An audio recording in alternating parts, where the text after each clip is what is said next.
in order to really understand trauma, it's really important to understand the major responses that people have when they're in danger. And so over the years, there's been what has become known as the 4 Fs. And the 4 Fs are fight, flight, freeze, and fawn.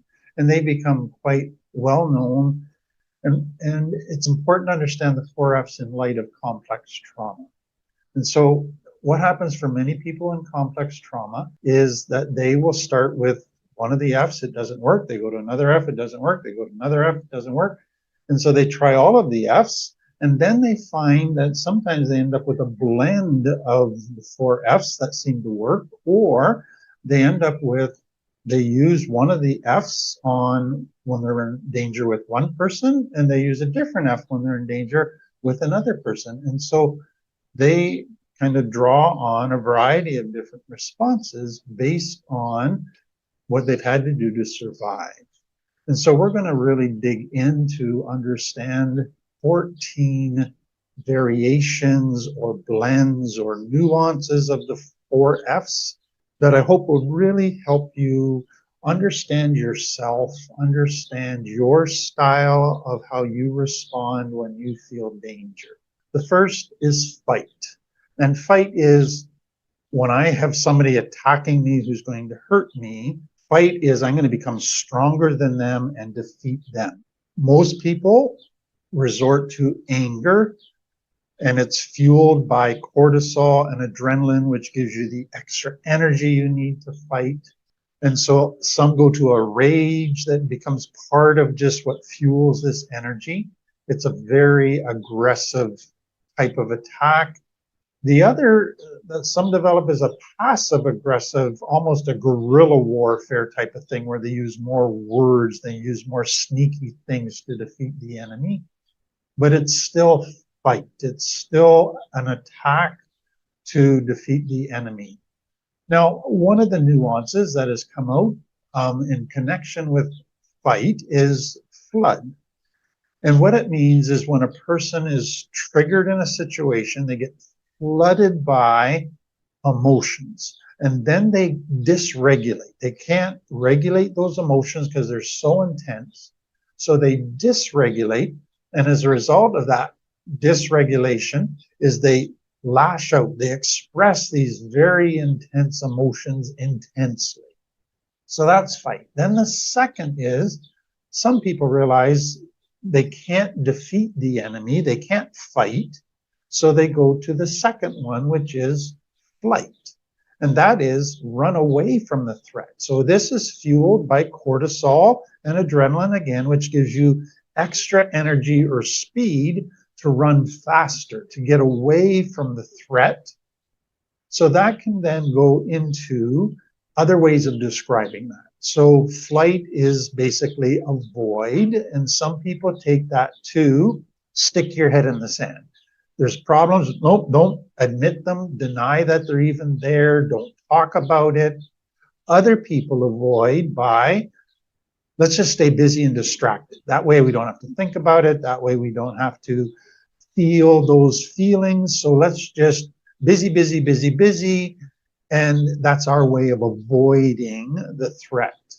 So that leads us to the third one, which is freeze. They don't feel they can run away. So what then do they do to try to keep safe? They freeze. And so this is where the body realizes I can't fix the external world, so I will retreat to an internal world. So now, instead of using cortisol and adrenaline to fight flight, it goes to using opioids to prepare the body to get hurt. Basically, what it's saying is, I can't fight or flight, so I will get hurt. So the opioids, they bring all the blood around the heart, away from the extremities, so that if I get cut, I'm not going to bleed as much. It brings everything into just the basic organs that need blood to survive. Everything else is expendable. And so it prepares to get hurt. But what then happens for many people with that is they dissociate. Their solution is not now in fixing the external world. Their solution is retreating to an internal world where they feel safe. And so opioids provide the numbing, and they provide the ability to pull inward and dissociate. And so that becomes an important way of surviving for many people, children especially in complex trauma, is they freeze. So it can go a bit further, and that is where people get to the point where if they feel in danger, they don't want to feel the fear emotions, they don't want to feel the hurt, so they go to a numbing. So numbing is a form of freezing. And so some people numb by drugs and alcohol. Let's use chemicals so we don't feel emotions. Other people numb by let's stay busy and have constant activities.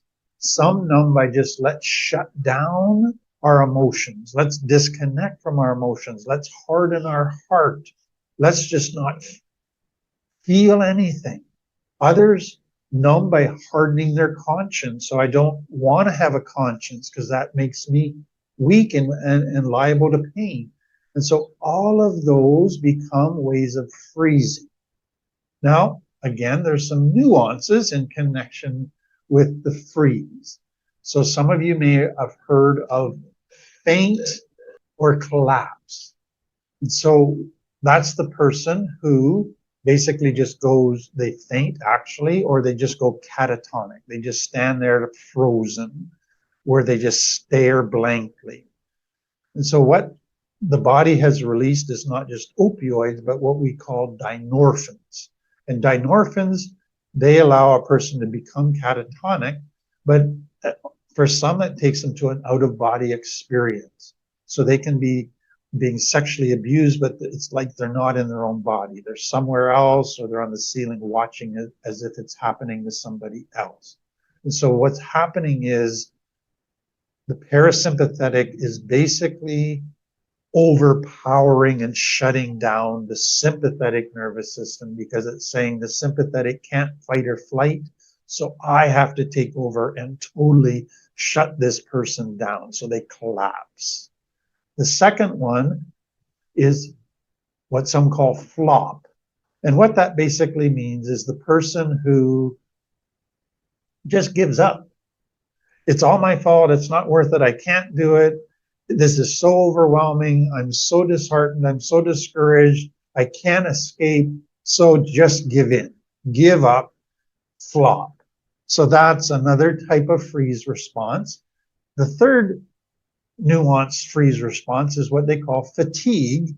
And that is the person who goes, I can't deal with life. Let's just sleep all the time. And so they're just constantly, they feel tired. Every time there's extra stress, every time they perceive any threat, they just get, I want to go to bed. I just want to sleep my day away. So that's another freeze type response. And then the fourth one is called friend. And what that means is I can't help myself, or they feel helpless to help themselves. They feel like a total victim. So they just call for a friend, wanting the friend to fix everything, to rescue them, to do whatever needs to be done, but they're paralyzed to do anything for themselves. So that's the friend response. So then we go to number 4 of the 4 main ones, the fawn response. So this again is a progression. So the person can't fight or flight, so they go to freeze. But then they find with the freeze, they still get hurt. And that's, the brain doesn't want that. And so the brain goes to a 4th survival, kind of an extreme survival, which is called the fawn response.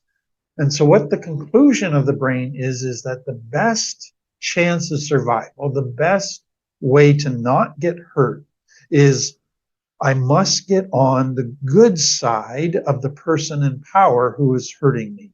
I must please them. I must get them to like me. And so it becomes a very much a people-pleasing thing. But in order to do that, I must know the person in power very well. I must understand their emotions. I must be attuned to their emotions so that I can prevent them from having outbursts. So I need to take responsibility for their moods, their emotions, their feelings. All of that becomes part of this fawn response. And so what you can see is that really it's the beginnings of codependency. So it's a child going, for me to stay safe, I need to take care of the other person's emotions. I need to know how they think, how they feel. I need to be more attuned to them. So there's three types of kind of nuances of the fawn response. So the one that is the most known and talked about is the please appease. And it's kind of what I just described. It's the child who is, I must be wholly aware of the person in power's thoughts, feelings. I must understand them better than myself. So there's a double consciousness that exists in this child or this person. They're aware of themselves a little bit, but they're more aware of the person in power, how they're thinking, how they're feeling, what they want, what their needs are. And in themselves, they're slightly aware of stuff, but they have to put their needs down. They have to submerge their needs, suppress their needs, because their needs don't matter right now. They have to be aware of the other person's needs and respond to them if they're going to survive. And so it's really an attempt to almost shrink myself, erase my needs, erase my emotions, and become almost a clone of the other person, fully aware of the other person, so that I can respond to the other person before they blow up, before they become dysregulated. So if I sense that their opinion is very strong in this area, I'm going to agree with it. If I sense they're getting angry, I'm going to do stuff to calm them down before they erupt. So I'm going to be very attuned to them. I'm going to give up all my needs, all my rights, and give them whatever they want in order to keep them happy. That is what this please and appease is all about. So what you can see is this type of fawner, they act so friendly, they act so warm, they act, yes, sir, so agreeable. But it's really the sympathetic nervous system masquerading like it's connecting, but it's not really connecting. They appear to be so connected to the other person, but what they are doing is they're a pseudo connection in order to stop the other person from erupting in order to protect themselves. So I'm going to prevent you from going into fight so that I don't get hurt. So that is what this please and appease is all about. So some of the indicators of this is a person who is just very, when they meet you and get to know you, they're just effusive with praise. They just overdo telling you how wonderful you are and all they like about you. But then you notice they watch you like a hawk. They're studying you. They're getting to know how you think, your priorities, your values, your emotional, how you respond. And then they ask you very personal questions all the time, wanting to know details that often just feel not appropriate. They're just a wee bit too much. And then they look for opportunities to do things for you, to try to please you. Then they'll kind of wait around for your approval.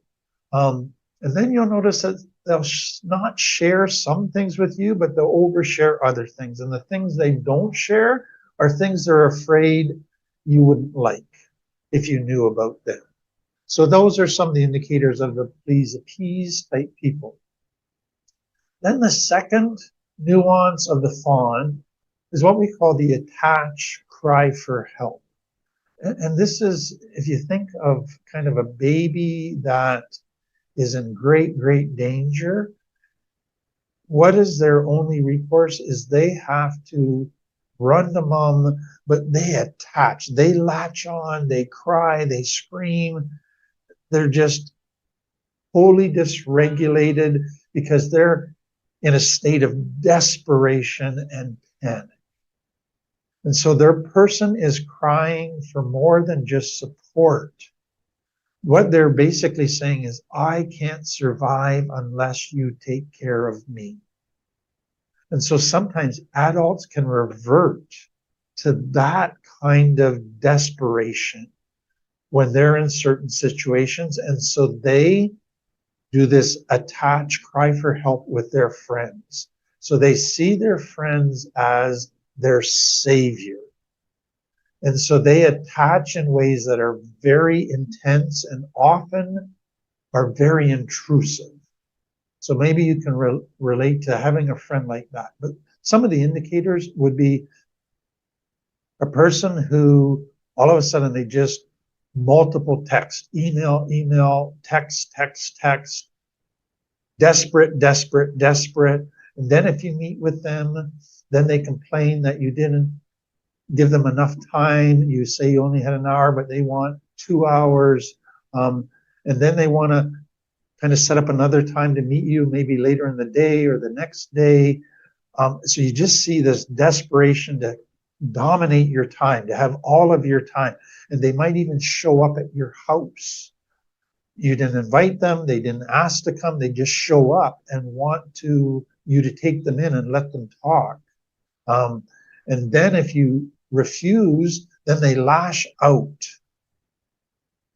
at you and they call you uncaring and all kinds of things. And so they become this very childlike person who cannot regulate at all. So then the third nuance of the fawn is what is known as the collapse submit. So we've already talked about the person who faints or flops. So they go catatonic, they just shut down, their muscles go limp. Sometimes they go to an out-of-body experience. But this person, it goes further.